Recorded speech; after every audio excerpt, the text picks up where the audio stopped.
Hello, everybody, and welcome in to the Penny Bloom podcast. Today, we are continuing our comic book movie journey through film with The Amazing Spider-Man 2, if you had any doubt about it being a Spider-Man movie. This movie was released on May 2nd, 2014, with a screen story by James Vanderbilt and a screenplay by Alex Kurtzman, Roberto Orci, and Jeff Pinkner, with a direction by Mark Webb. I am Colton Robertson, and I am joined by Spider-Man himself, Joseph George. What's up, homie? Oh, well, thank you for revealing my identity to everyone on Earth, but it's a pleasure to be here as always. Oh, it's always a pleasure to have you. I've been an admirer of your work for a long time, and Thank you. even though we're meeting for the first time, I think that I'm going to decide that we're best friends Oh, yeah. and talk to you in private Okay. when you're not there. I'm also joined again by Blaine Rezach. What is up, homie? What's going on, man? Holy shit, we have another fucking Spider-Man here. Oh, Who, Oh, who are you? Peter? Peter? We feel similar. name's Peter Parker. I I wish I could do the Spider-Man. fucking. I wish that we could do my the fucking, world. Yeah. The whole... I want a dolly zoom going on. I wish I could have it. Oh, okay. It is No, hot in there. incredible, I don't know incredible. I'm so glad you guys went all out. I unfortunately do not own a Spidey suit. Yeah. It was an investment. I As a admire suit, this. It was I an admire investment. this greatly. Quite the investment. Oh I my think mine, Colton, you'll know. I got mine for Mr. Jag.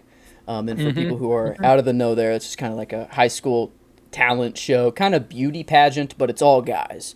All And dudes. it's all funny. It's all kind of supposed to be funny. And this was the one purchase I made for that. I've always wanted a Spidey suit.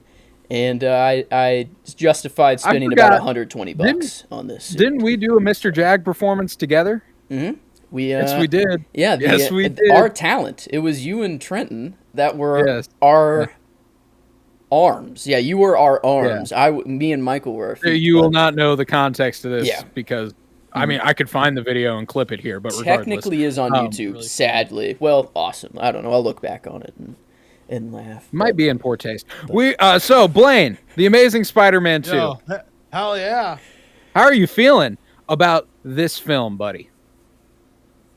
Look, it has its faults for sure. But I do love this movie for how heartfelt. I think you're good now. We good? Cut We're out good? for a little bit. Yeah, I think something you're good happened now. for a second. Are we good? Can you hear me? I think so. Yeah, you're coming through clean now. For some reason, Oh, okay. something You just like paused for a staticky. second. I was like, whoa. Yeah, something broke up there for a second, but you're all good. You're all I think good it was now. the multiverse. Okay. Kind of. It Yeah. doesn't know what the There's fuck's all that going breaking, on right dude. now. Yeah. Dude, quick, call Miguel, get on your wristwatch. No, I like this movie a lot. I remember seeing this in the theaters and I loved it. But, thinking back on it, I do see its flaws and I can see it's got that Spider-Man 3 syndrome where putting too many cooks into the kitchen. Like, this movie's got 3 writers. So, like, that already is a little bit of a bad sign, in my Yeah. opinion. But there are aspects about this movie that are fucking fantastic. There are, dude. I was pleasantly surprised. If you listen to our episode from earlier this week, we made predictions on where it would land in our personal rankings for the project so far. This is our 52nd movie, if I remember 53. correctly. Actually. 53rd. This is our 53rd movie, and I predicted it would fall from the 20 to 25 range, and it fell above that. So I was very pleasantly surprised with this movie. Joe, how are you feeling about the Amazing Spider-Man 2? And I do, like Blaine was saying, I do kind of recognize some critical faults that the movie might have. But as far as like pure enjoyment goes, this one is fucking awesome. Like I had a blast with this one. I came into it being like, Electro and Harry, is he technically the Green Goblin or is he Hobgoblin? What is He's the Green Goblin. Okay. in this. So Electro and Green Goblin. Joe, that's tough to believe. You have enthusiasm about Spider-Man? Yeah. That I know it might be hard to believe. I know, and I actually did have to decide whether to wear the skin tight one or my pajama onesie Yes, from of Are Target. you regretting not wearing the pajama onesie right now? A little bit, yeah. Yeah, I feel Just a little. This is high school me. I haven't grown much, but I'm feeling it a little bit. Well, I Yeah. have just So sway, not yeah, no. but This not up, way. but out. Yeah, me too. but no, Substantially. this one was very very fun. It landed just barely outside my top 10 though, but a lot higher than I thought it was gonna go. Yeah, same here. I had a great time with this movie, and especially coming off of this rewatch of the Amazing Spider-Man, I was predisposed to kind of give this a fair shake, more fair a shake than I feel I have in the past. And I was again astonished by just how good looking this movie is. It is again photographed excellently, even beyond the visual effects, which are obviously fucking incredible. The web swinging and Electro even and Harry at the end, all of it looks magnifique. I love it. Yes, it's wonderful. But even just in these mundane moments, the moment whenever Gwen is like, "I break up with you," I break up with you. That setting in Chinatown, and there's a view of her when that conversation starts through the window of a different business on the like whatever Andrew Garfield's leaning against. Like there's a window he's leaning against, and it's a picture of her kind of framed by like, and it's fucking gorgeous, dude. And I was like, it's little things like that and little moments like that when you can photograph a conversation in a way that is intimate and meaningful. It can elevate a movie like crazy. And I think in those moments, this movie really succeeds. Yeah, and Like the Gwen and Peter stuff in this movie is exceedingly good. It's very, it's the best very relationship in any Spidey movies there are. I Undoubtedly. don't think there is anything close. Like Toby and MJ there. The first movie's okay. Second movie it gets a little weird, and I don't know. The third movie is just the third movie. We're having fun there, but no, I had a lot of realizations after this watch. I have been afraid. I don't know if afraid's the right word. I think it's just my childhood screaming at me to say, to not want to say that I like Andrew Garfield more than Tobey Maguire. I've been holding back just because I've seen Tobey's movies. Let it out. Yeah, I've seen Tobey's movies too much. I've blown up two VHSs of Spider-Man. They just blew up because I watched them so much. So I do really love those. But after this watch, Andrew's just number one. Like as Spider-Man and as Peter Parker. Like I don't know. I love this man. This man is incredible at what he does, and it's a shame that everyone, for whatever reason, they kind of got like the Hayden Christensen treatment. And I hope that he's starting to get love now for Anakin, and like he's seen all the kids that have grown up, and then that people are like, yeah, no, we've loved you our whole life. Like what? It's just the adults that they heard from at first, but now that everyone's growing up and I don't know, I think maybe it might be the same thing. I don't think to the same level that Hayden. I mean, is, No Way Home. I feel like the reception of No Way Home was everyone kind of being like, "Oh, damn, we kind of fucked that up, didn't we?" Like public perception wise, they were like, "Oh shit, he's good at that." And he is, man. He is really, really good as Peter Parker. And funny enough, I think that he obviously has like brilliant moments in this movie. And this is hardly matters, but I actually enjoyed him, I think, a bit more in the first one. I don't know what it was. I think I think there was a little bit more of I don't know. I mean, he's clearly younger in the first one, and they play it like he's younger, and he plays it like he's younger, and I think that works for the context of that movie, and I think this works for the context of this movie as well. It's just that I think that I don't know. There's something different about his performance here. It feels older, and that's not a bad thing per se. It's just a enjoyment thing for me. I think that I liked him a little bit more in the first one, but he still ends up getting my performance nod regardless for this movie. Yeah, and I mean, pretty tough to go with anyone else. Too.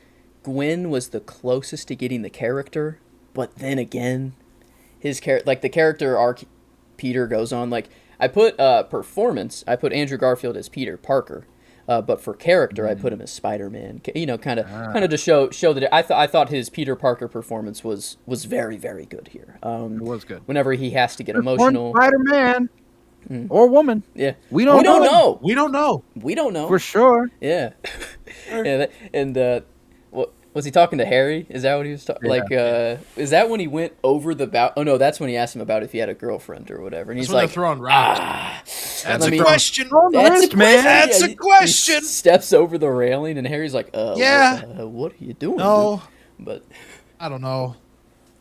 Complicated. the classic Yeah, that answer. location actually, obviously it's a real spot in New York, so it's funny that I know it for one reason and one reason only, and it's Past Lives. I don't know if you guys have had, I don't know, Blaine, if you've had a chance to watch Past Lives. It's a pretty seen that.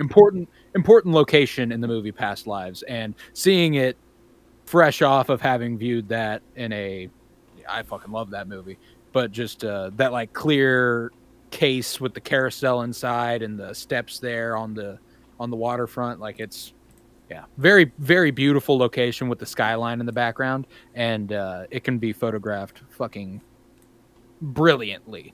Yeah, that's. I don't know. That surprisingly, like, is it weird that these VFX are like better than Tom Holland's? Like, in some, not maybe strictly is better. weird. Yes, It's a different Joseph, style. it is but, weird. like, it seems that they've declined almost, and I don't know why. Like, I'm trying to find why. Maybe it's that Tom's suit. You know, I think it's his eyes that get me. Like the animated eyes that I don't like. I don't like the movement of. I like the static eyes of Toby and Andrew. Just don't move them.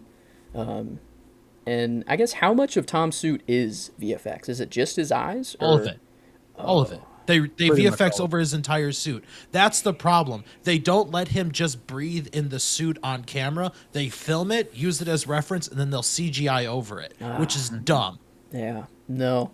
Like this movie opening on like the logo on his back, and then like just the ripples going through, and he like what a sequence! Oh my god! They're flexing. They're flexing on us. Like They're so hard. we have never seen Spidey swinging like this before, and we have yet to see it again. Like this is just the best swinging in any Spidey movie there is. That was one of my shots. And I don't know Say we which get pretty one close to and pick Far From Home. through, but yeah, that's Far From Home has some great the swinging. triple I will give you and then the all landing there, pretty sick. Yeah. But I mean, just like swinging through New York. No fighting, and he's just going. He's woohoo, just doing his thing. I don't think Hello, that's done as well. pedestrians. Yeah, Yeah. he's No, and he's perfect as Spider-Man, man. It's a really great role he's playing there, and I think that it really bleeds through in this. Like obviously, last movie he had the my weakness. It's small knives. Small knives. Like that, but I liked that I think we got more of that in this one, and I think that it pays off in a big way. Like that first interaction with Rhino. He's like throwing his fucking hands across him, and then the gun comes down and hits him. Yeah, like he's that. whistling the Spidey theme. Yeah. And then his Fucking love gun just comes back, drops on his head, at the very perfect. Yeah, he's I don't know. I saw something that I didn't really realize on my first watches of Andrew's movies is that like his first suit was made to intimidate. Like it was made because he was going after who he thought killed Uncle Ben, or who he knew killed Uncle Ben, trying to find him.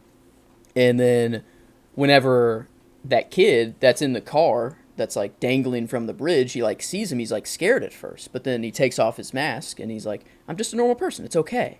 But I think that like kind of made him realize that like, oh, like maybe this isn't the right look, and this look is just, I don't know, it's not all in the eyes, yeah. man. He's got those big, wide, white eyes, and it's Mark Webb considers that the biggest victory that he's had for these two movies.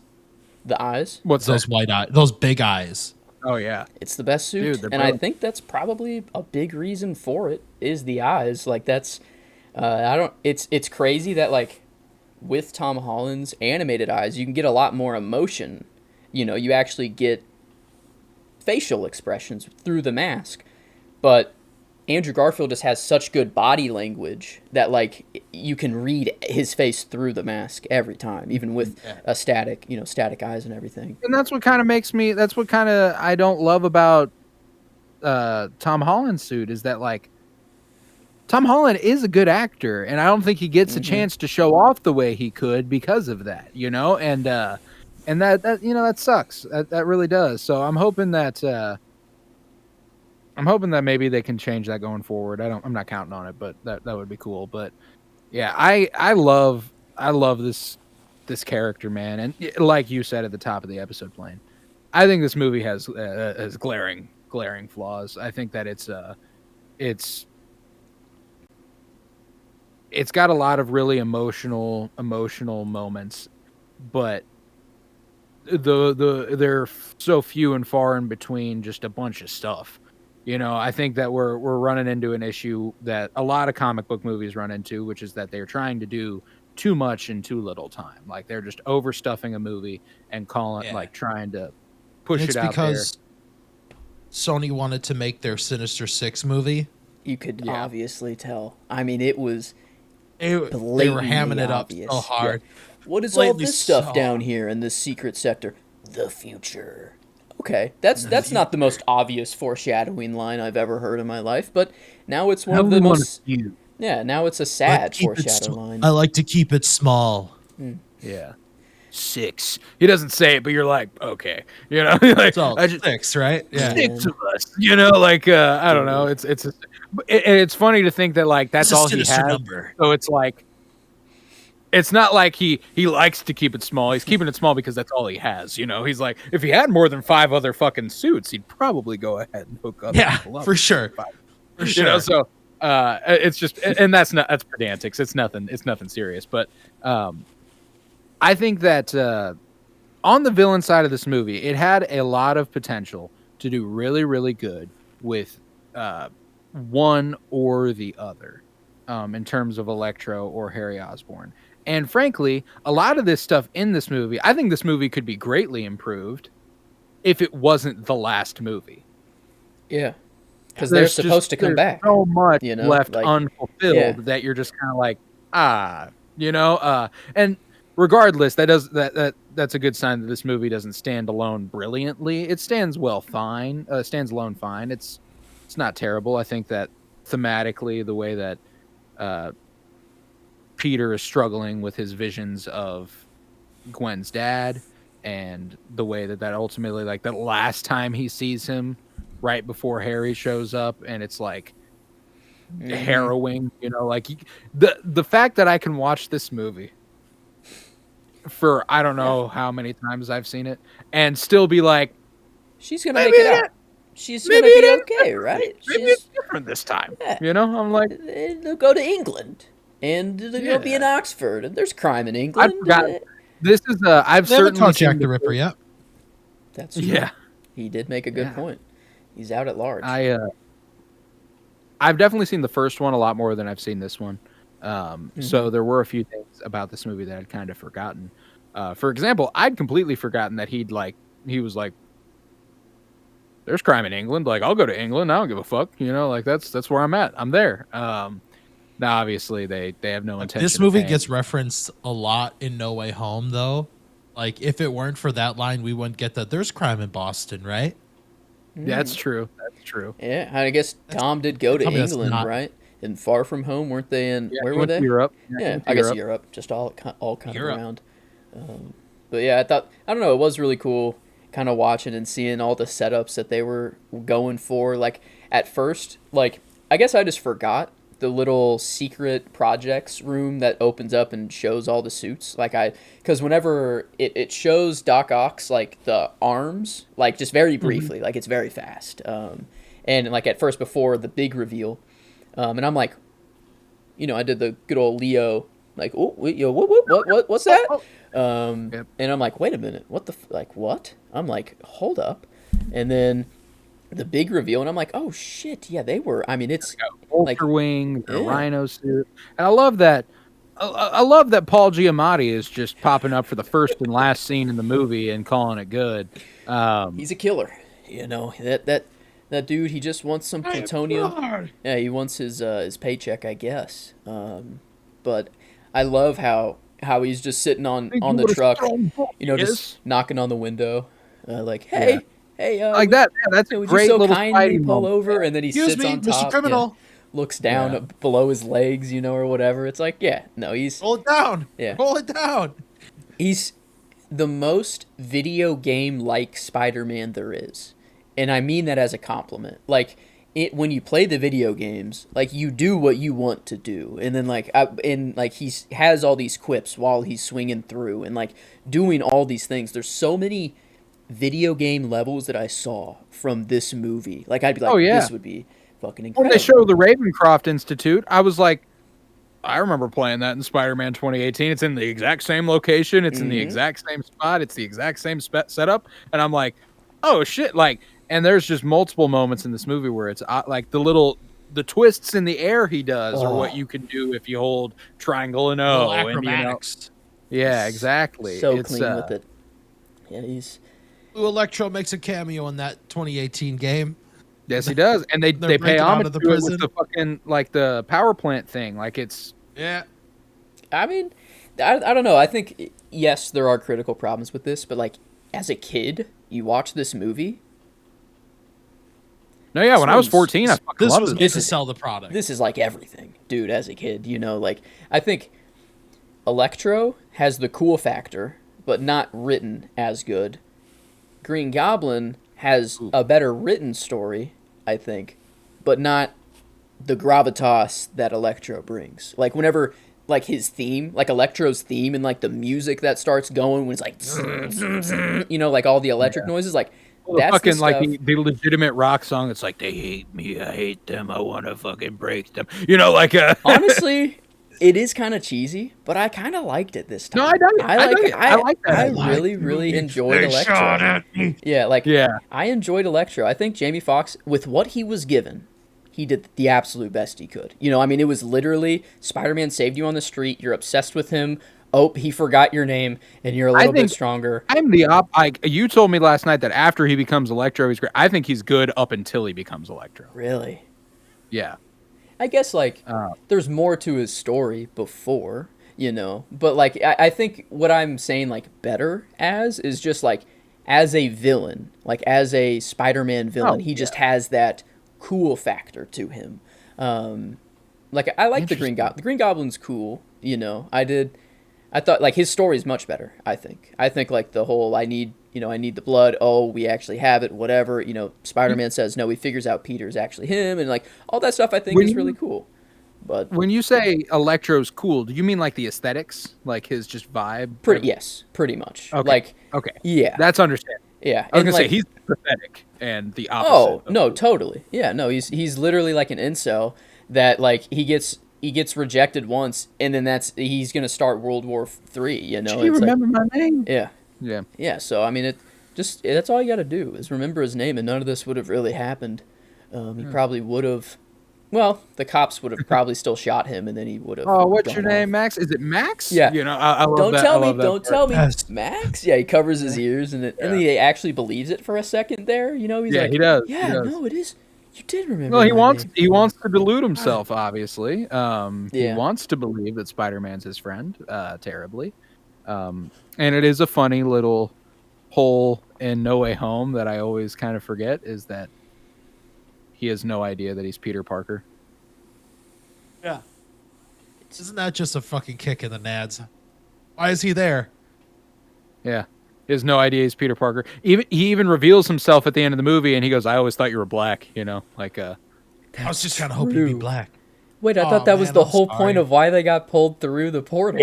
It was shit like, and that's just I think it's because of the electricity thing. Like he's overloaded with the electricity. It's not really explained, but I think that's He's what in it the is. grid. Maybe he can Yeah, access some kinda, yeah, systems. he knows, yeah. I don't know. It's at the I'm end coming of up the with day. It insane actually- standards. I like Jamie Foxx in this movie more than I like him in No Way Home. I do think he's too. I think he's a much better Electro in this movie than he is in No Way Home. In No Way Home, he's not this character. He's a brand new fucking guy in No Way Home. No, he's just Jamie Foxx in he's No just Way Jamie Home. Foxx in No Way Home. But it's after he becomes Electro and he feels like a fucking god.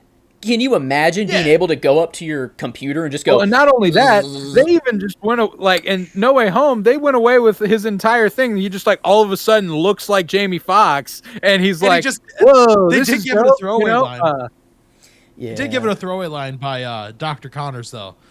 Max, the last time I saw you, you had terrible teeth and or whatever, a comb over. Yeah, that is fair.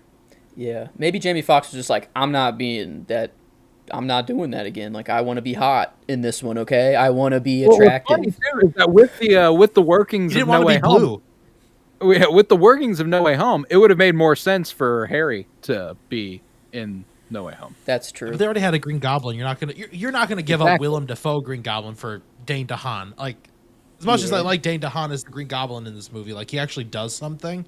But like, I like Dane DeHaan. You're not giving up. Yeah, Willem Dafoe's the GOAT. Oh, no, yeah. I'm not saying I'd rather have one or the other. But yeah, I guess I didn't think about that. Like, it really doesn't look like Jamie Foxx after he becomes Electro, and I bet that's probably a big, like, hit to Jamie Foxx. Like, his likeness isn't really shown through when he's blue. Like, his voice, very much so. You can tell it's Jamie Foxx. He looks like a human fish. Yeah. So I guess I could see that. Maybe it came straight from Jamie Foxx himself, or maybe it was just we want to get the classic, Electro crown sort of thing. He just didn't want to be blue again. But I think the character design in No Way Home, whenever he's like whenever he's yellow, I prefer the yellow to the blue personally. But regardless, I think. I don't know. Yeah, no. I think Jamie Foxx is fine in this movie. I don't think he's great. I think he's solid. I actually appreciated Dane DeHaan more than I ever have as Green Goblin. I thought that him playing the socially isolated rich prick was perfect. He kind of captures that essence really good. And whenever Peter presents himself to him, he's trying to recapture what he once was, but he's just not that anymore, So like whenever Peter's like, there he is, it's kind of like, but is he there? Like it's a little sad. I guess he did learn. I think really good. And his like transformation, filmmaking wise, horrifying. I think I like this transformation. I think Willem Dafoe does a better job performing. I think this is a cooler transformation for a Green Goblin to make him actually goblin-like, and like his dad's fingers, in bed, like the claws that he had. It was like, that's.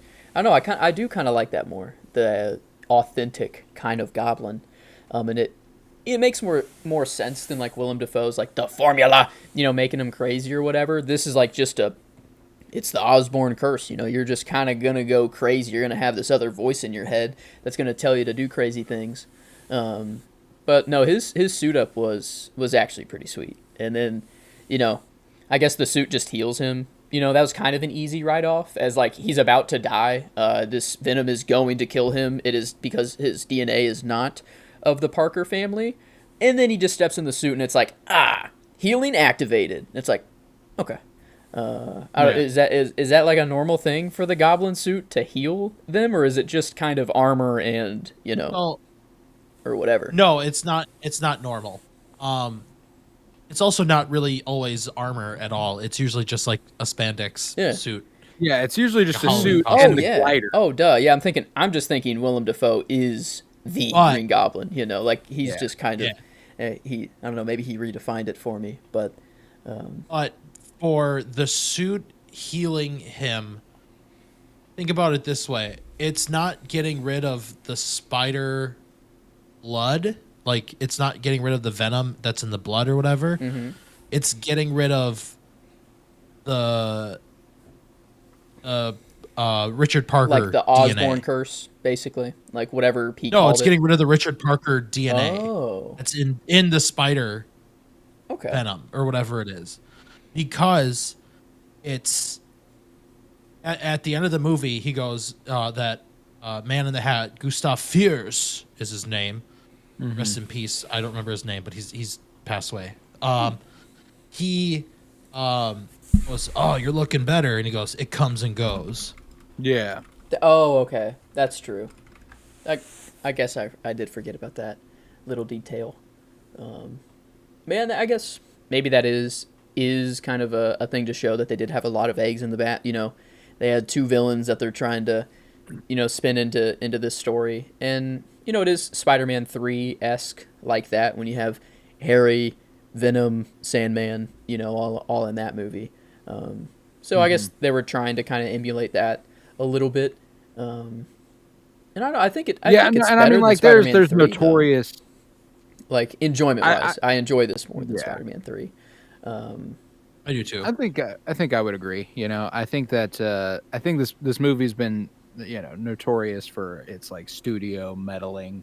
Sony really really decided the direction of this movie big time, and as what really what really hurts this movie for me again is that there isn't a third movie. Yeah, the fact, like, if this is the conclusion, and this is a personal preference thing, it doesn't make the movie worse. It's a choice, and it has a basis in comics, and it makes sense with the movie's themes and everything.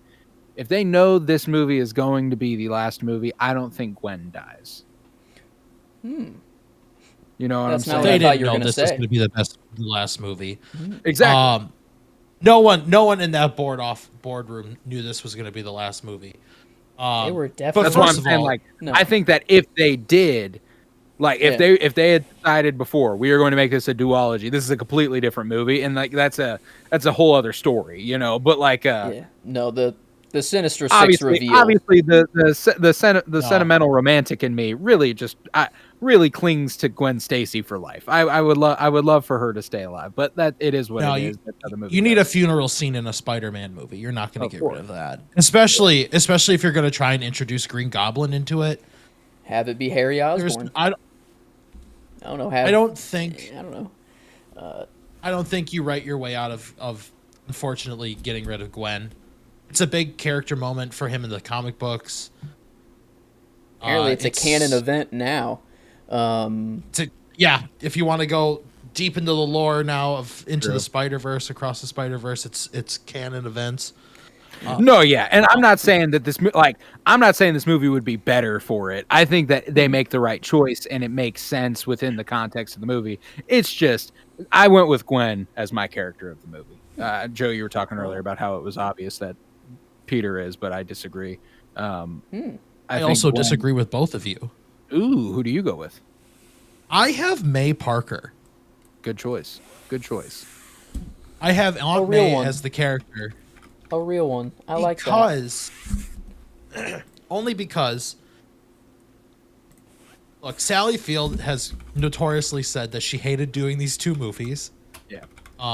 She said you had to try and fit 10 pounds of shit in a 5-pound bag or whatever it was. Mm-hmm. But she plays one of the most endearing Aunt Mays in the entire Spider-Man run. She does the Rosemary Harris thing of I know you're Spider-Man, but you're even though you're not telling me you're Spider-Man, you're telling me. Mm-hmm. Let me do your laundry. Come on, just let me do it. Why won't you let me do it? It's I'm pretty certain. Yeah. At that point, she's like, "Come on, you leave every night.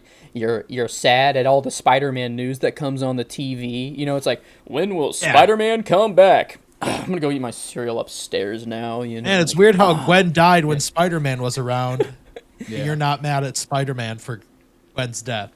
Yeah, Gwen dies, and somehow Spider-Man disappears. Right when Peter is going through a quite large. That's one of. Gwen, for Gwen 5 dies. months he's gone. Yeah. And 4 seasons go away. Oh yeah, that's true. They literally show 5 months he's gone season. and 4 different seasons are shown. They literally do that. Oh my god, that's so true. Wow, they show it. So funny. They definitely imply a year passes, which is hysterical. Wow, That's awesome. I never even noticed that. That's so funny. Yeah, no, 0 out of 10 for this movie. Yeah, no, it's hysterical to think that, Aunt May can't perceive that her son, essentially, after Gwen's death, is carrying this heavy existential guilt over what has happened. No way she perceives that. I think she gets it. I think she gets it. But that's a great choice, man. That scene, it's in the second act, I think. Whenever she asks him about why he's looking into this and how she feels that she's not enough, and oh man, incredibly moving scene. And yeah, that's my line. That was my line. Just because the delivery from Andrew Garfield, I thought it was like just what a moment that was between the two of them, and heard it like him to just be like, don't get this twisted. I'm your boy. I love you. Like that is not ever gonna change. I need to know. I need to know the truth. And I don't know. That's why I put Peter Parker as the performance for right. Andrews, because I thought those moments were just so much stronger. Him and Gwen, him and Gwen dominated my favorites. My favorite line, my favorite scene, my favorite shot. It's all him and Gwen. Okay. Yeah. I have Andrew for performance as well. And Joe, you and I are thinking alike with the line, "You're my boy, I'm your boy." Like, it's just, I'll get your heartstrings, and the emotion that they show, like they're both crying in that moment. Mm-hmm.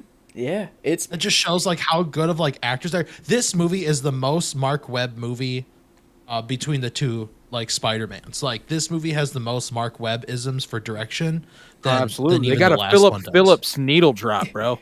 Gone. Dude, did that put you back? Did that take you back to? I hate it. Long after you're gone. You hated that song, dude. That was a song I listened to when I played Farmville. No, I don't hate the song. Facebook, I hate the scene, dude, because they cut so much out of it. That was. Yeah. Oh, okay.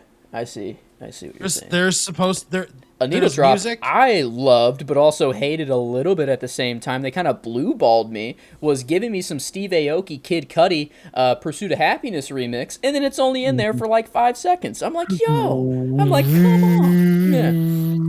But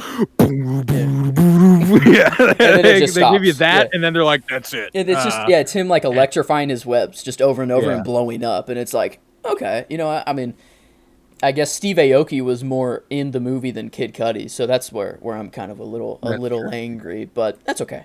It's okay. That scientist on YouTube that he's watching has 2 subscribers and a couple 100,000 views on that video. That's funny. That's funny. Wow. It's like the only video it gets any traction for him. He's got 2 subs. Hey, we all got to start somewhere.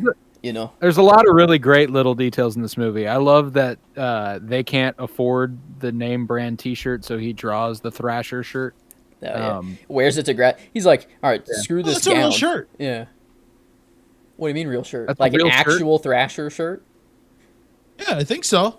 It kind of looked like just a white T-shirt that he just drew on. Was it a Thrasher shirt before this movie? I looked like it's can't confirm, but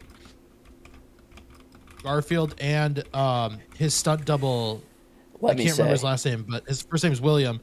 No way that's real. They both love skate. They both are big into skateboarding. That's why skateboarding was a big part of the first one. Oh yeah. Okay. But yeah, with Thrasher being a skateboarding thing. Wow, I mean, you can buy it. Oh yeah, I thought his love of skateboarding and skate culture was why he decided to make a shirt like that. I didn't think it. I thought it was. I thought it looked like he had a white T-shirt and he drew on it, and it said. Well, maybe then I don't know. That's interesting. I thought that's what that shirt looked like. I thought it was implying, how Aunt May and Peter Parker are struggling, so he can't get the Thrasher shirt, so he has a white shirt and he's drawing on it that says Thrasher. Oh, maybe then I don't know. I've only ever looked at that Thrasher shirt the last year or 2 ago, so I gotcha. I don't know. I like that though. That I never even put the two together. I just kind of was like, oh, that's a funny looking shirt. But I don't know. That's kind of how I looked at it. But regardless, it's my little headcanon, That's a good headcanon. I like it. I think that Yeah, Peter and Gwen are the heart of this movie for me. You guys went back and forth with your line a little bit ago, and my line comes during my shot, essentially. And it's when he's agreeing, like, if you're going, I'm going. I'm going to England with you. You're wrong. We're not on different paths. You are my path. I love that line. Attaboy, Andrew. Yeah, and the shot, the like wide panning shot around them where the city's in the background and they're standing on top of there and the I love you and webbing is in the background. I just love that little frame. It made me so happy. Is it a little inconsiderate to bring Gwen all the way up there? Because as Spider-Man, like standing on top of the Brooklyn Bridge, or I don't know, is that the Brooklyn Bridge? Maybe not. But standing on top of a bridge, that's nothing to Spidey. But like Gwen, if I was up there, I'd be like, I'd be holding on to him so, I feel safe. I guess he did swing up there with her, so like that was probably scarier than. He's not Tom Holland and MJ, like, dude. Yeah. Okay. Yeah. No, and see, I appreciated that this movie comes pretty much entirely after graduation. I think that they portray this transition into adulthood really, really soundly, and it's something that,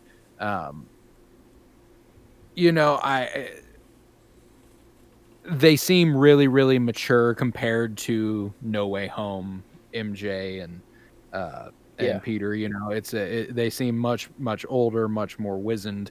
It's a whole different ball game. But regardless, I think that the way that they play this relationship is so fucking good. I think that my favorite scene is earlier in the movie. It's right before Electro officially kind of doesn't reveal himself. He's just struggling and he's like, I need food. I don't know what my food is. Oh, electricity. Cool. But right before that, whenever, she's like, sorry about the impromptu sort of meetup, and they lay their ground rules.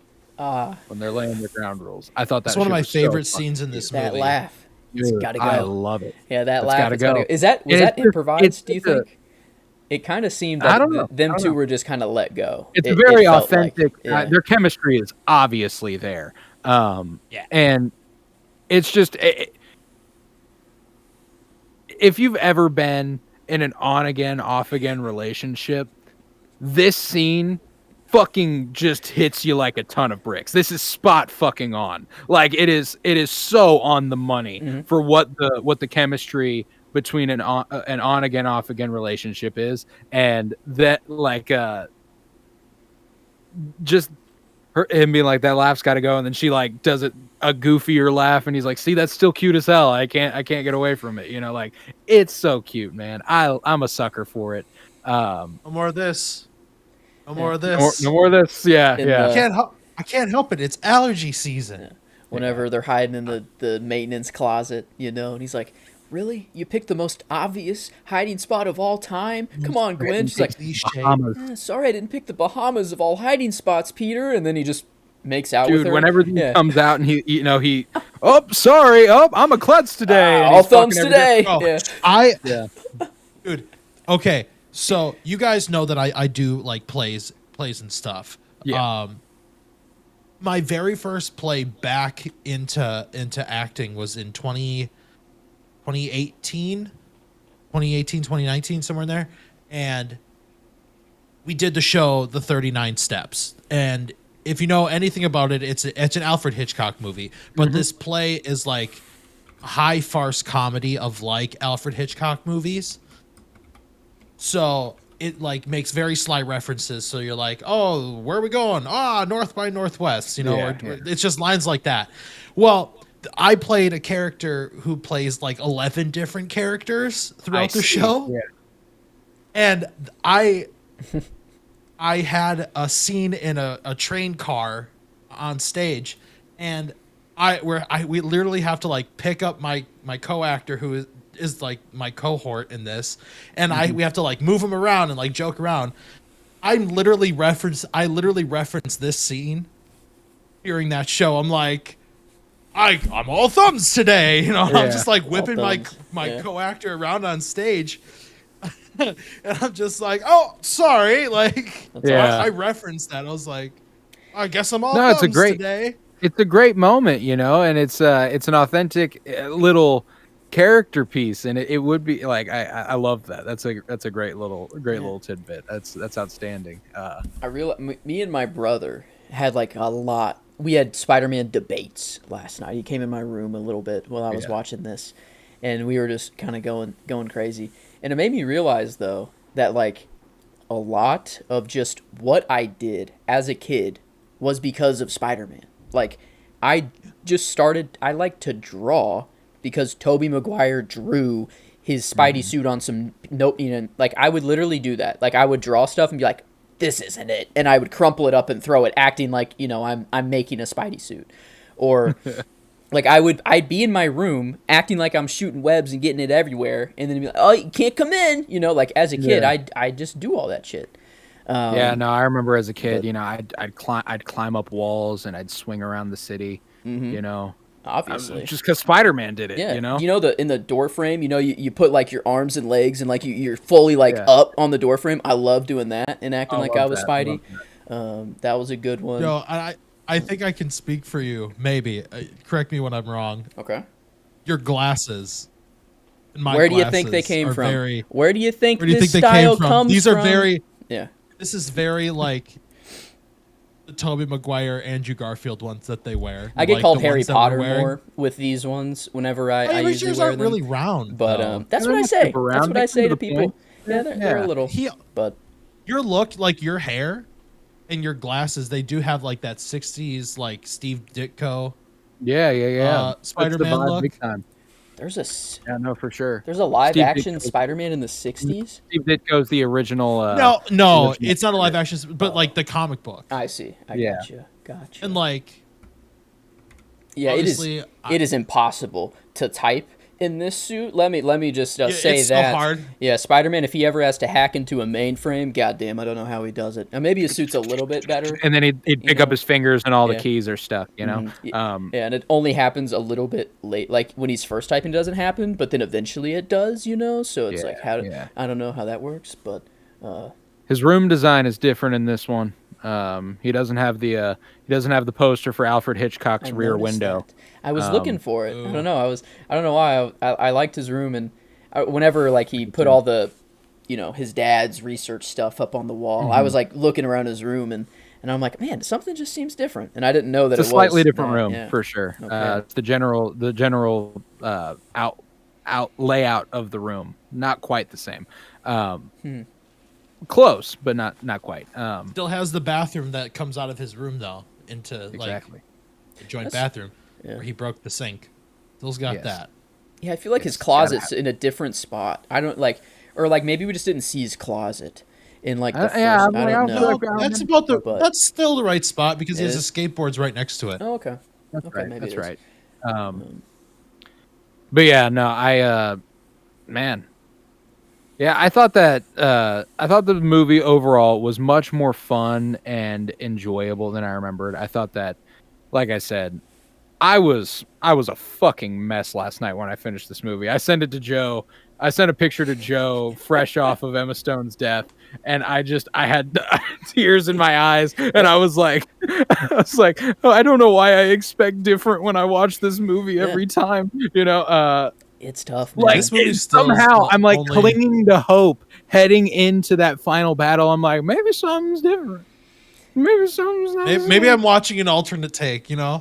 never know. where she lives. Maybe they don't Maybe- make the third movie. Maybe they just remake, have an Maybe this alternate DVD ending. version isn't the exact same as the one I've always watched. Yeah, maybe. And then every time Gwen dies, you just break the disc in half, go buy a new one, and you're like, this one's got to be different, Maybe right? this is the yeah, like, one. this one's Yeah. got to be different. Get that bootleg copy where it's just different at the end. Oh, Yeah. Those- It's the Bog Boys.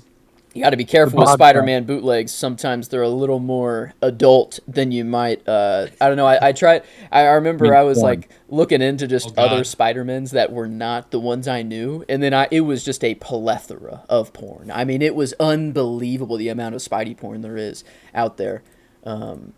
But What's the rule? I didn't want to What's that say one porn rule? out Rule loud. but 34. here- all right, yeah. Yep, Rule Rule 34. 34. Yeah, that's kids. If you don't know what Rule 34 is, it's never mind. I'm just gonna Don't stop. look Yeah, I'm into just it. actually gonna stop there. Don't look into it.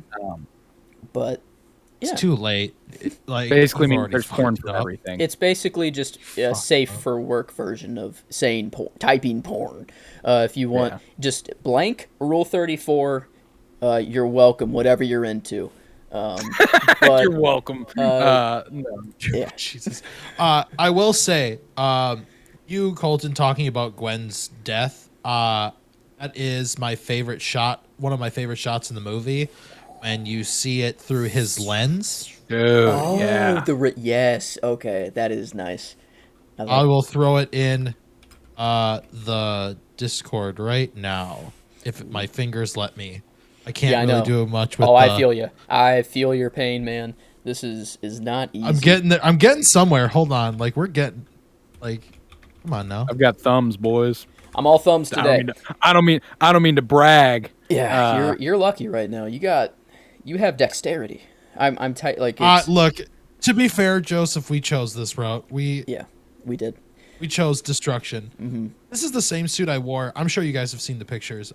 My friend works at the Y, where I grew up, and they wanted Spider-Man to come visit. So this is the suit I bought to. I also bought to Yeah, I wear think I remember seeing those to pictures. go visit Yeah. kids. That would be That's so cute. just That's so funny to just show up to the gym one day and this whole thing, not just say a single Sure. word to anybody. Ooh, that is Bro, nice. I'm looking more like Peter B. Parker than I am Peter Parker right now. So I might have to get the trench coat and sweats too. I was Like, in the Man, working out, getting strong. Yeah. No, I love me some Jake Johnson as Peter B. Parker, dude. He's incredible. But regardless, I like that shot though. It's in gorgeous there now. shot. Yeah, that Gorgeous is shot. very very this nice. movie is just I mean, gorgeous to look at. that whole last sequence is fucking brilliant. I was astonished by how well it was edited, how easy it was to keep track of where everything was happening, and just literally the layout of the inside of that clock. Like you could tell where everything was. And man, the tension building there, and then the realization setting in, like whenever because they don't make it obvious she's dead initially. Yeah. You know, like it is kind of like you're like, oh, that couldn't have been good. You know, Did and she then hit the he gets ground? down there and it's like, no, no, It's no, no, no, no, no, it no. all starts no. It's and fine. then you This start movie to is cry. still the only No, yeah, it's not. comic book movie I cry at. Only comic book movie Only? I've cried at. Only Only one. I didn't cry at Robert Downey Jr.'s death. I didn't. I cried cry at Toy Story. You know, like I mean, I'm crying. Only comic book movie, Joe. I Oh, said okay, only comic okay. book I mean, movie. I mean, I know Toy Story isn't a comic book movie, but I'm just saying, like, I would cry at toy. Like, I don't even know how many comic book movies I've cried to. Yeah, I'm like, Now that I'm thinking trying to about think, it, Infinity War, or I mean, like when Tony snaps. Are you kidding me? I'm a fucking baby. I didn't cry at that. Oh, I'm heartless, I guess, at that one, but that's okay. And yeah, no, I mean, it's because it's Gwen, and I like Gwen. yeah, a lot. to this point, I will say this is the most I've cried at a comic Ooh. book movie. in the project so far, I think Whenever I get like there's a different level whenever I'm watching a movie. It happens to me in past lives most recently, not to come back to that movie again. There and a couple Wes Anderson flicks. Just if I hit the I know I'm a fucking mess, you know, and I hit that here. I hit the Don't watch me before you, then, man. I cried so hard at that movie. oh, dude. I've never committed Emilia to that Clarke? movie because I know that's the kind of movie it is. Yeah. Ah, God. sometimes you I need cried that so though. hard at It's that. like a detox almost. You know, you come out like a whole different person. You're like, man, I went through an enlightenment almost for like a I don't know. I The haven't first time I watched another Andrew Garfield movie, Tick Tick Boom, and like, Oh! dude, bro, no, Happy no. birthday to you. No. And the thing is I know the show. I love the show. Yeah, And yeah, like I cried seeing it just like on the off-Broadway version. I cried so Yeah. hard at the movie. dude. No, The Andrew movie, Garfield. That's the thing is that like that is the strength of him in this one. He is he is the reason a lot of the scenes work. Yeah, he's just. I don't want to know. I don't want to maybe just say he is the best actor out of all three of them, because Tobey Maguire has some. He has some big movies there, but like I don't know. Comparatively, he is. I personally like Andrew Garfield as an actor outside of Spider-Man and in Spider-Man. I'll go ahead and say what Joe won't. Andrew Garfield is the best actor who played Spider-Man. I still have hesitance, for my boy. I don't. It's like LeBron and Jordan. Michael Jordan, it's like they're both goated and they're both like really, really good.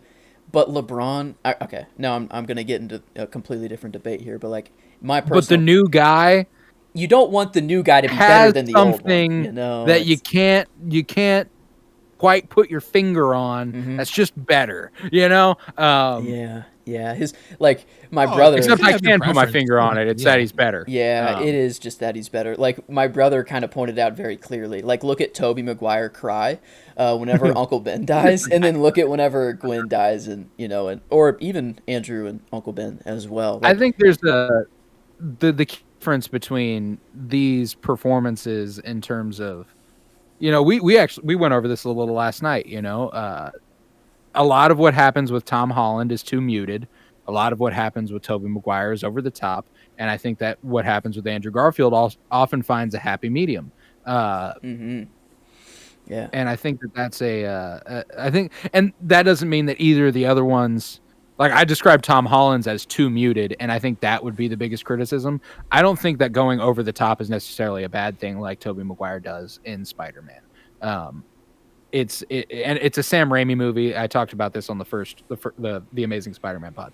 It's hard to compare anything that happens in these movies to Sam Raimi's movies beyond the character itself, because it's a completely different type of movie. Like it's very different.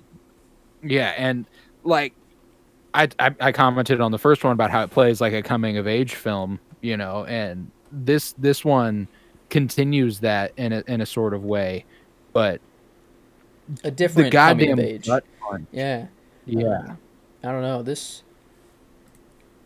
I mean, I think it is right where it is. I think I do have it right. And maybe my Spider-Man bias is just a little bit too much. I don't know. It's okay to have a preference, Joe. That's not like. Yeah. All right. I love Spidey. If anything, Spidey. Where do you have it? You said it was just outside your top 10. Yes. So Spider-Man 2 is at 12, and that's the one I was like, I don't think I can put this over 2. I don't think Tobey's 2. So I have it at 13. Right now, it's just right below Spider-Man 2. Hey man, the way you're talking about it, that's surprising. I've got Spider-Man 2 at 17. I've got the Amazing Spider-Man 2 at 12. So I've got it higher than you. Better. I easily put this movie over all of Tobey's am I movies. wrong? No, don't tell me. No, you're not wrong. You're not wrong. But that's the thing. I'm holding on to Tobey. It's like, okay. I think... Look, I grew up watching Tobey in theaters. Like the only one I haven't seen of Tobey's in the theaters was the very first one, and that's because of obviously 2002. Like I'm 27 right now. Yeah. So you're 5. Yeah. I saw Spider-Man 2 in the theaters. I saw Spider-Man 3 in the theater. I've seen every Spider-Man movie besides the first one in the theaters. Tobey was my guy for so long. I was mad when Andrew Garfield was cast as Spider-Man at first, but then I watched it. I still gave it its chance. I did the same thing with Fantastic Four. I didn't think we needed a reboot the way it was. And granted, it's not the actor's fault. Michael B. Jordan was probably the best part of that entire movie. Right. Just a good actor. So, good, you got to give them their chance. Yeah. You got to give them their chance. Oh, man. Just because we doesn't mean this might be better than 2. That's the one, I can't put it above First Class, though. Personally, I know that I enjoy it more than Spider-Man 2. I do struggle to commit to the idea that it's better than Spider-Man 2, in my opinion. I think that as far as they get the exact opposite things right. I think, I think that great, the relationship not so great. Not great. And then it's the opposite here, I think that, and it's not that the villains are bad in this movie. It's just that I think that Alfred Molina's Doc Ock, it's hard to hard to stack up. Yeah. Toby, I think, just has the best villains, undeniably. Like, he has the best villain kit there is. Tom, wouldn't I say think, that. might have Andrew beat even as well. Like, Mysterio, Tom has I think underrated, Tom, I feel if like. it weren't for Willem Dafoe, Tom has Toby beat for villains. Really? Well, like, okay, No Way Home is kind of unfair to say that that's his movie. It is. No, I'm not even counting But, No okay. Way Home. Really? I'm Just counting Jake Mysterio and Gyllenhaal Vulture? And yeah, I think those two are infinitely better than Doc Ock and like Sandman and Venom. You're leaving one very important one out from Toby. He said beside Willem Dafoe. Oh. He said beside Willem You're right. Okay, well, yeah, I when said you besides leave Willem when you Dafoe. leave the goated villain out, it's kind of, yeah, it's more of a debate, but have him in there, I don't think it's close. Like, you have Like Willem if it Dafoe. weren't for Willem Dafoe, and I'm saying that as a Wisconsin native myself, like if it weren't for Willem Dafoe, Toby's Spider-Man villains, I could throw under a bus. Okay, And I let me wouldn't ask you care. this: who are your top two villains in No Way Home? In No Way Home, who were like your overall performed and everything? Obviously, Willem Dafoe. Willem Dafoe. Mm-hmm. I don't. Top two. The on other a one has to personal be note- Doc Ock because Yeah. like Uh-huh. On a personal note, I the don't think there lizard is does two. nothing. Yeah. Like, I think we'll be. No Way Home was really fun. I think it'll be a jarring revisit when we get there. It's still pretty good. Like, it is. I don't It's know. still Like, good. fun. Like, I mean, just the moment. Like, I don't know if I'm gonna be able to not give it like a 9.75 or a 10 enjoyment wise, just for the moment that there was, when we get there. But I guess that is a long ways away. We do have a ways to get there. We have a few months before we're there. It'll be a But little bit. I think where Andrew's villains kind of lack, Andrew Garfield makes up for it. Like, that's the strength of his movies, which I think is more important. It's more important for Spider-Man to be the sole. Not maybe it's better if you can have a good Spider-Man and a good villain, but I think what he does is just he plays the role better than any of them. He's with more emotion. Oh yeah, definitely. He just loves the role. You can tell that, like, I don't know, like, he's the one going out and playing basketball with kids in New York in the Spidey suit. He's the one, like, I don't know, like, he's the one doing all that stuff, and maybe Tom and Toby have done that. But Dude, the part in this movie whenever the kid gets bullied and he swoops down and he's like, "That's a wind turbine. Did you make that? Come on, let me walk you home." You know? cute. That's the same Yeah. kid that steps up to Rhino at the end. Yeah, Jorge. Yeah. Is it Tom Holland? That's, I don't know, in a different universe. Obviously, No, it's it's not not Tom Holland. But cool little headcanon. Maybe that's how Electro got pulled. He go. did see this Spider-Man without his mask on. He knows this Peter Park. Well, I guess he's There already you dead go. at that No, point. he did. He's definitely not around. Well, is he to see dead or is Jorge. he in the grid? Because, like, He's in the grid. no, he's dead. He's about to I guess they become blew him pure. up. I'm No, they about to did. They become did pure blow him up. electricity. Oh shit! I was gonna die. No, I think Jorge is actually Peter Parker. That's a good headcanon. Yeah, that would fix the plot hole of I guess Electro's dead. I don't know how It the actually fuck wouldn't. He never sees Jorge, which is even funnier. But did he truly die Never there? see, that's what I'm trying to say. Yeah. Because like, can he do a Dr. Manhattan sort of thing where he like can assemble his body? There was a anywhere lot he of is? imagery that was very reminiscent of Watchmen in this movie. That's what I would. Whenever Yeah. Like whenever he I, like Even- comes out of you the got No Way outlet and Home, he's too. like these all circuits and stuff, like that was super cool. I That don't, was super yeah, and like that's why I'm thinking, like, I know they blew him up, but like, dude's pure electricity, and like, if one little spark of him exists, does that let him rebuild himself anywhere? Sort of thing. I don't know. But I mean, it would. Then No Way Home, he has to die. That's the point. Is they were all killed by Spider-Man. So. yeah. So yeah. Oh, I guess maybe that's why. Not that they knew Peter Parker, but that they were killed. No, it is because they knew Peter Yeah, Parker. It was the because whole they knew spell. Peter Parker. Yeah, no, I'm trying to fix it. It's just not there. It's not no, like it's a plot hole for sure. Okay. Okay. But yeah, man, I don't know what other favorites do we have to hand out?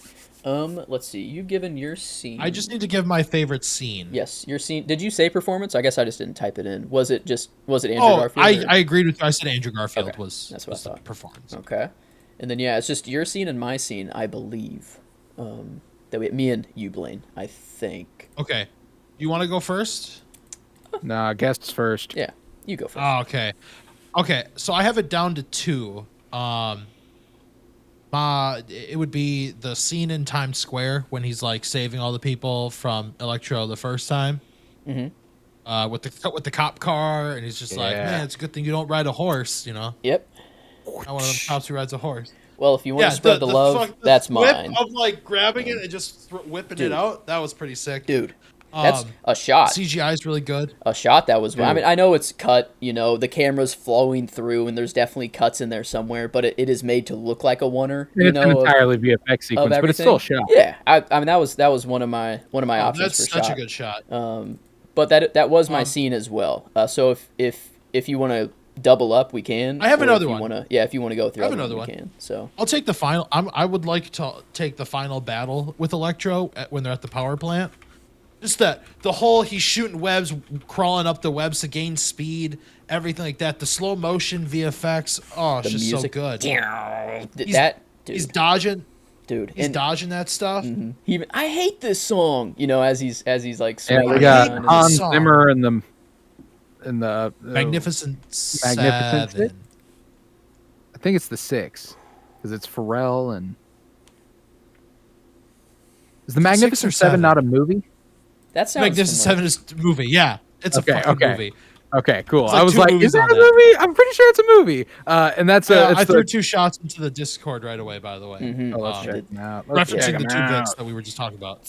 And then yes, during that Times Square scene, when he does put his thumb over and it splits up, but then he does only one of his web shooters is working, so he shoots it, grabs it, and throws it to save someone's hand. Yeah. Dude. Oh man. Dude. Okay, really quick. Having either William Spencer, that's his stunt double's name, or Andrew Garfield, whoever was in the suit, when they get shot back into the cop car after his web shooter gets electrocuted, and you just see him look at it, but his hand is just it's just shaking. Just the commitment to the acting of knowing okay, I got shocked, I need to react to this. Mm-hmm. And when he's down in your scene, the final battle, he's I think Electro might be stunned for a little bit, but Peter just got electrocuted all hell, and he's trying to get up, and he's it's just your bones, just your muscles and organs, you know. He's and he's trying just to get up, but no, that's I don't know the Electro fights. Oh, the body acting during that whole scene though, even at the end after Electro gets blown up or sucked into the grid, and the Green Goblin's coming around, he's he's telling Gwen to back up, and he's just yeah, just the body language, the movements. No, he's good. He's so good. To ask you, whenever Gwen's dad shows up initially, I think it's just in his head. You know, obviously the guilt of it all. The final time that he shows up, is that his Spidey sense? Is that his Spidey sense being she is about to die? This is what all of this is for, you know, this is why you're seeing her fight. I think it's more the emotional just he's dealing with it. I think the final time it's a manifestation of his worry. She's here, and this is the most danger she has been in. Yes, she is directly in the line of fire, and it's right before Electro doesn't Electro burn through him. So okay. I think it's just a manifestation of his worry for Gwen. I also appreciate how they emphasize how important Gwen being there was. Yeah, they could not have done that on absolutely. You cannot dispute that she had to be there, and therein eventually didn't have to, but had to die. You know, if she had to be there. And I like that made it very clear that she was no one makes my choices for me. This is my choice, Peter. That was the exact criticism we had for the first movie, and I'm so glad that they came through with that in this one. Yeah. So I don't know. I like that Gwen got her character moment, because I had to go with her for the character. I thought that she was so fucking good in this movie, man. And I'm fresh off of that Poor Things viewing too. That helps. So I'm like, I haven't seen it yet. Oh, dude, it's fucking great. I think I'm seeing it tomorrow. Finally. Good. So it is. I might try and see it. I might try and see it Friday. No, it's just so incredible to see how far Emma Stone has come too, and not that she was ever. Yeah. She's not bad, obviously. She's incredible in this No. in this role, but like the fact that she's grown so much to become one of the best actresses alive, like it's incredible, and the idea that she was in La La Land 2 years later is even crazier to me. Yeah. And then the awards that Ryan Gosling and Emma Stone won, they won an award for music, one for acting, and then the pictures of both. Yeah, there's a whole La La Land will forever have a. I'll never. That's recover. another one of the. I'll never recover That's from one La of La those. Land. Yeah. Yeah, but no, love Emma Stone. I had to give her some love, and yeah, I'm riding pretty high on this movie, higher than I ever have before, and we'll see how far that takes it. Do we think we're ready for a rating? We got all the favorites in, so unless Before we do the rating, unless I there's want to another pitch part. you guys something. Okay. Pitch it. Okay, so Dennis Leary did an interview a few years ago, like 2019, when he was doing that TV show or whatever. Can't think of what it was called. Where he was like the rock and roll dad. Yeah. I know what you're talking You might know what I'm talking about. Okay. He was asked about Spider-Man because obviously he's Captain Stacy, and he goes, "Yeah, they were full on going to bring me back for the third one." And they're like, "How are they going to bring you back for the third one?" And he goes, "It was the proposed plot that I sat down with the execs were Peter is so stricken with guilt after the death of Gwen that he was going to try and take his blood and kind of do like a Reanimator movie What? with Spider-Man. They were going to bring back Captain Stacy and going to try and bring back Gwen, I was which gonna say. I think would in turn give us a live action version of Spider-Gwen. Yeah. I don't know how they make that work. Would you? But maybe it's better that they didn't make the third movie. If that was what they That were was a going proposed with. plot, I guess. I don't know if I here's would've the thing, liked though. that. This movie, Amazing Spider-Man 3, would have been pushed back because it was originally going to be 2016, and they decided to push it to 2018 Do a Sinister Film. Six movie first, right? because do a Sinister Six movie in 2016 and do Amazing Spider-Man 3 and 4 back to back, 2018, 2020. Wow. Okay. I mean, it was very clear. Like, I mean, in the mid, like we just got done with. What was our last Marvel movie? Thor: The Dark World. Is that right? So yeah, I mean, like Yes. Sony sees the success of Marvel building a big universe and having continuity be a thing, and I think that's a big proponent of them. And Toby had his trilogy before. It's not unlike for a Spider-Man to have 3 movies, but I think that they were truly going for like a bigger sort of world, and a continuation sort of thing, because it's not like They're doing Green it Goblin. now. It's not like it's incredibly inconsistent. yeah, Green Goblin from Toby's movies doesn't carry over to the next ones, and Doc Ock doesn't carry over, and stuff like that. I guess with Harry, Green Goblin comes back a little bit, but just as the voice in his head.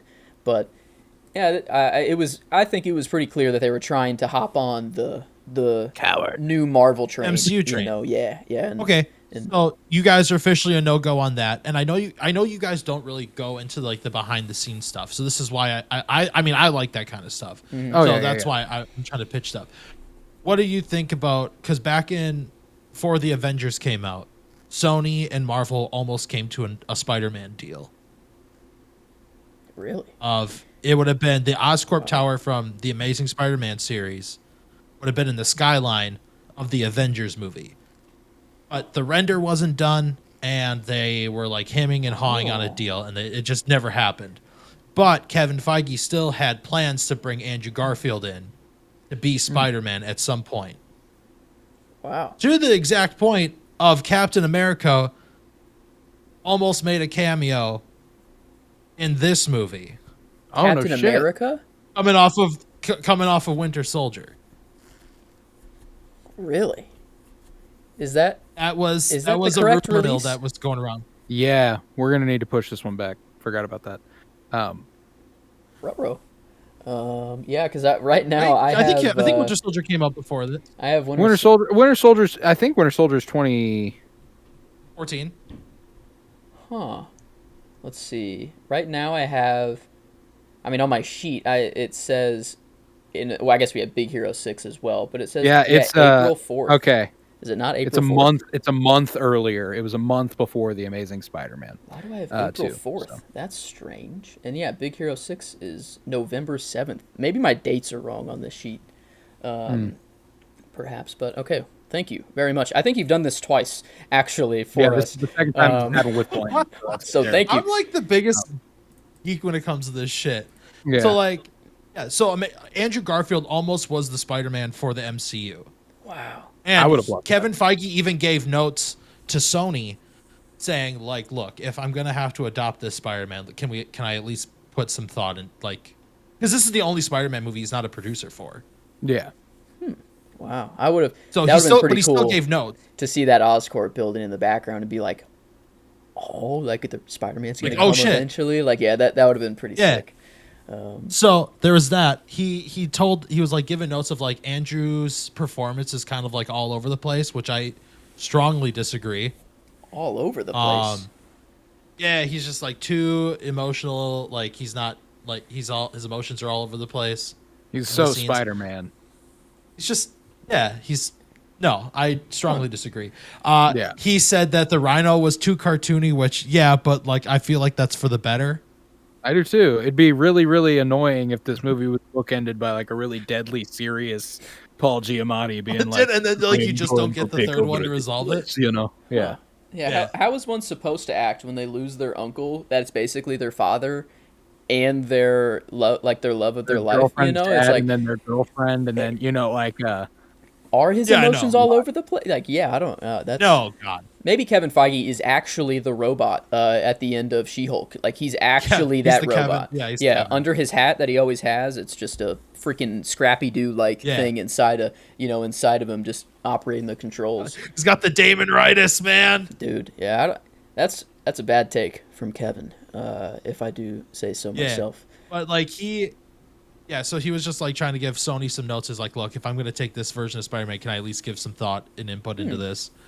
And then obviously this movie didn't make $1 billion like Sony wanted, and then we got all right, let's make Tom it Holland. Marvel at that What's point. crazy is Tom Holland's in Civil War 2 years later. Like that was a quick fucking turnaround. Also, we didn't get Amazing Spider-Man 3 because apparently, and get fucking this, all right? Andrew was very vocally against this movie. Like, it wasn't the script that he was given. He wanted, like, he's mad that, like, all the studio interference happened, and, like, so are we, obviously. Mm-hmm. But he didn't apparently go to a meeting at Sony headquarters in, like, Japan for, like, some meeting. Allegedly, he was sick, and allegedly he didn't go to this meeting. So the head of Sony was so upset at Andrew not coming that they just outright canceled the rest of the Amazing Spider-Man franchise. It made I've heard that $709 story. million. It made it's not $1 almost billion now, is it? $750 million. Like, what's? But that's not Not $1 billion, Joseph. But I know. enough. But what was the budget? I'm gonna say the same thing when it comes to Batman v Superman. Like when we talk about that, Warner Brothers wanted that movie to make $1 billion, and it should have, but it didn't. It made some of the biggest profits. That's just of the the DCEU. wrong mindset to go in with. We need this movie to make because- $1 billion, so let's try. It's already over. You know, like you're. Well, think you're about done. it this way: the MCU made 2 movies back to back at $1 billion in the box office. Yeah. Damn. Avengers and Iron Man 3, Yeah. and then like Thor: The Dark World. But like, That's I think fair. Thor: The Dark World ended up putting up just short of this. Like it was a lot of money that Thor: The Dark World made too, which is kind of crazy. yeah, I think it's just I like after Thor: The all the Dark hype. World. 700 or 640 million. Yeah, Here. I'm like just short of this. So, yeah. It wasn't $1 billion, so they were just like, well, I guess we're done here. Yeah, that's so fucking stupid. That pisses me off so bad. All I right, hate that's my studios, man. behind the scenes info because I like hearing gossip. behind the scenes stuff does rock. That was always something I really appreciated about you and Ty on MCU on repeat. That was always one of my favorite bits, was that you guys were really good about digging into the lore of the creation of the film. So I like filmmaking. oh yeah, fuck yeah, man. Wait, what? No. According to the actors, the original Green Goblin vs. Spider-Man fight was longer and more violent, but it had to be cut in order to Oh yeah, keep if you the look up the images, PG-13 you see rating. Andrew Garfield holding up. You see Andrew like holding up Dane DeHaan's Green Goblin, like just screaming, about to like throw him down. Dang. Yeah, Like, you look up the images later after the show, and you'll understand. that's crazy. He Yeah, says no. says I mean, that that- Green that Goblin fight's super laughs fucking over quick. Gwen's I dead body. Like Yeah. that's I absolutely believe that scene was originally longer. Yeah, like that just Oh yeah, it is Just very cut. brutal for what we got. Like yeah, no, but it's extremely no quick. other Spider-Man Oh, is out yeah. here choking a dude with a web. You know. Yeah, does like ready to kill him that way, basically. You know. Gwen This hit is even the before ground? Gwen dies. Yeah. Does her head smack the ground, or is it purely the whiplash that killed her? Oh no, her head full on smacks. There's a concrete. there's a thud. Yeah. Yeah, I don't like know it, why that there was some, like, I don't know. It I was think like it's a because of the couple web years ago. tension. Yeah, but I there was like a big debate on like if she actually hit the ground and like she would have been dead anyways no if she debate. didn't hit the ground because of the whiplash alone. Like No, it would there's- have broken her neck. Which I There's mean, like no debate. She if a fucking normal whacks that human were to sucker. swing like Spider-Man does, your wrist is gone. Like and your shoulder, like your arm comes Yeah. apart. You do not do that. So I mean, like maybe she dies no matter what, but like I think for the Yeah, I'm movie- pretty sure. Isn't the comics death of Gwen originally just the whiplash kills her? Oh, her maybe neck that's snapped? it It's then. not a- Okay. Kind of left ambiguous. Yeah. It's either you don't know if she's dead as Green Goblin throws her off, or if it's when he shoots the web and it snacks her, or it grabs her ankle, and the whiplash cracks it. I think I haven't read that in a while, but I'm pretty sure it's like left I haven't to be either. ambiguous of like what That's it why I'm is. like, I feel like I remember reading it as a snapping of some sort, not a. But That's it kind was of how Peter ambiguous, takes but- it though. Is that it's his fault. Like, Yeah. if it was the web's fault that like Yeah. killed her. and that's why he has to go down But he and blames and the catch goblin because- Zendaya. Like he doesn't shoot the web now; he dives down to actually catch her and everything. So You okay? no, not really at all. Yeah, no. Yeah. No, that's a great fucking scene, man. Redemption. Regardless, I think we might be ready to rate this one now. We are. I'm sorry. No, Oh, you're all good. You're all good. No, no. I appreciate any tidbit you might have. That's what we're here for, to speak. So Speak. we must speak.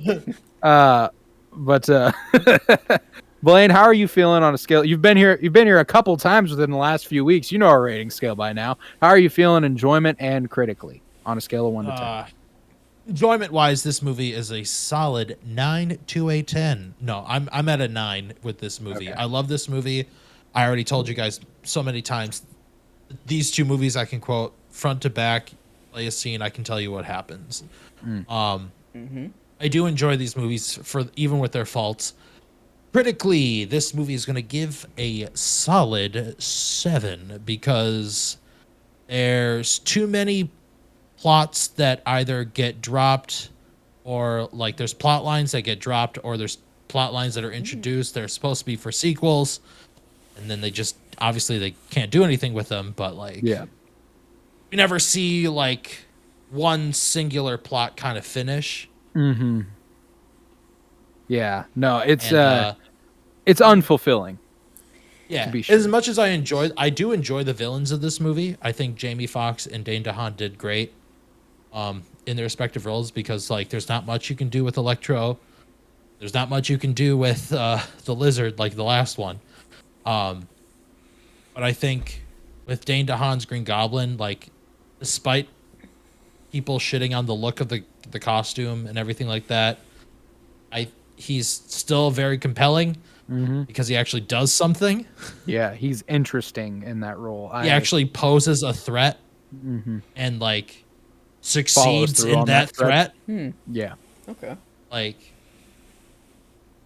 Yeah, I've always been quick to yeah, I've dismiss given this- Andrew's villains. You know, and I think I don't know. Maybe I shouldn't be. You got the two But kind of lamer villains to deal with. Well, three, I guess, if you're including the Rhino, because the Rhino doesn't do much in this movie.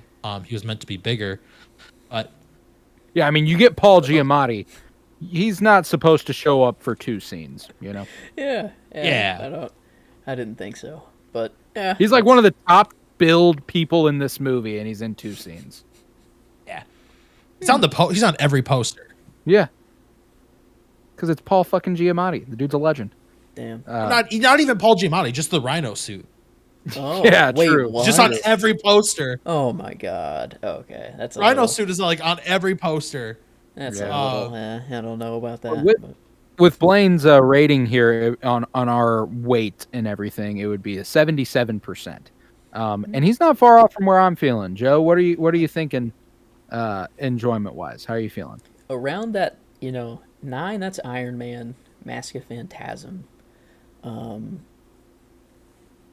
And it's either a 9 or an 8.75 for me. It's where 8.75 feels more right. That's where Thor, Spider-Man 2, Batman Begins, V for Vendetta, X2 are at. I'm thinking. Yeah, when I went through and did my little re-rating last night, Mhm. I did a whole thing on my own where I rated all the comic book movies we've covered singularly, removed from the dogma of what we have done. None of those are 8.75s. Okay. So like, I'd be cool with an 8.75 here. I'd also be, frankly, I'd be cool with a 9. I think that it's a super enjoyable movie. I think that it's emotionally riveting. For as much as it makes me cry, I told you I get that. So I'm willing to grant it a 9 for that. That's alone, what I was gonna say. you know? I think Spider-Man 2 is my only kind of hesitance. Is Spider-Man 2 being an 8.75, but I cry way more in this one. That actually makes me actively want to give it a 9. And that's what I'm saying. That I've come to realize it is a 9. I think the movie might be made better. Spider-Man 2. It doesn't look as good. I don't think. I think this visual visual. I would effects. say just Spider-Man different- 2's got really good CGI too. I mean, It's the different looks kinds visually- of filmmaking is the bottom line. Yeah. You know. But It's also 10 years apart. Yeah. true. Literally. Yeah. Exactly. But 10 look years at Tom Holland. That's in the future, and this still looks better, in my opinion. This does- So undoubtedly better made movies than John Watts' Spider-Man trilogy. I think that's I think Better it wasn't looking. Sony-led Better CGI. I think they were using in-house Marvel stuff, and let's be real, they're overworking them people anyway. that's Yeah. another point is that the Tom Holland Spider-Man movies feel so much more like MCU movies than their own Which sort they of should. thing.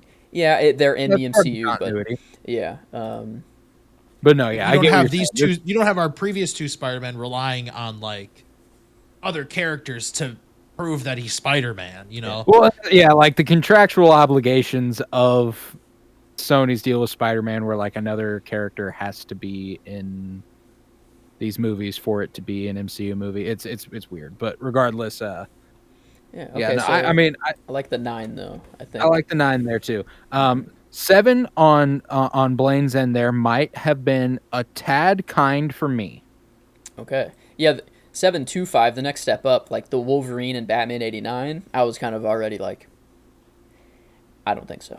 I think it's better performed than either of those movies, and I'd argue better looking than the Wolverine. I like the Wolverine too. I like the Wolverine. That was a lot. surprising. I like That the was a really That's surprising one. I've got this at 12. I've got the Wolverine at 13. Did you Those are watch mine. the theatrical cut or the?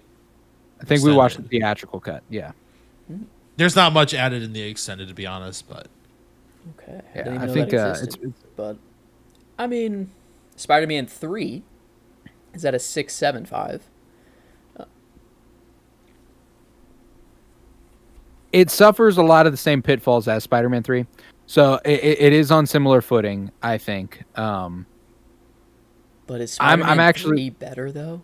I think Spider-Man 3 it does have the same pitfalls, but it doesn't look as good. I think that's No, yeah, the the visual undoubted language is thing definitely, here. it's just different, because I even hesitate to call it I think it has better cinematography, but when it comes to Sam Raimi's camera work and the way that he you feel every fucking movement in a Raimi movie. He's so good about every little thing being felt, and so it is difficult to say. I'm not in a position where I think these villains are better than the Raimi villains in Spider-Man 3.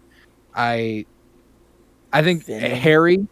Harry is better in this movie than he is in Spider-Man 3. I think that full-heartedly. That is a guarantee. And but the Venom and Sandman stuff, the Venom and Sandman stuff, I find more compelling than Electro. Oh yeah. And while Topher Grace is Dude. weird in that role, I think he's doing something there, and it kind of similar to Dane Sandman. DeHaan here. He's doing something, Yeah. He's going for something. So I think for me, what I landed on when I was doing my personal thing was a 6.25. Okay, that would be the Donner cut. That's the only 625 we have. But I do think it is below Spider-Man 3, and maybe the visual And if effects that makes it a were to give it a 6.5, bump. I'm okay with that too. Like I'm because, like I said, I did a full re-rating, and so all this changed. Let's see what the average would be, like where it would shake it out. So with a 9 and a 6.5, it would be a 7.33. With a 6.25, it's a 7.17. And that cool ties. either way. If it's a 7.17, it ties Batman Returns exactly. And if we give it the little bump, it is still just barely below the Wolverine at a 7.42, and Thor I like that a little more. above I like the Spider-Man 6.5. 3. Okay. Yeah. Okay. Then a 7.33 it is. It will be right below the Wolverine, but above Batman Returns and Spider-Man 3, which I do agree overall. The enjoyment factor does definitely boost this movie above Spider-Man 3. Does. So, okay.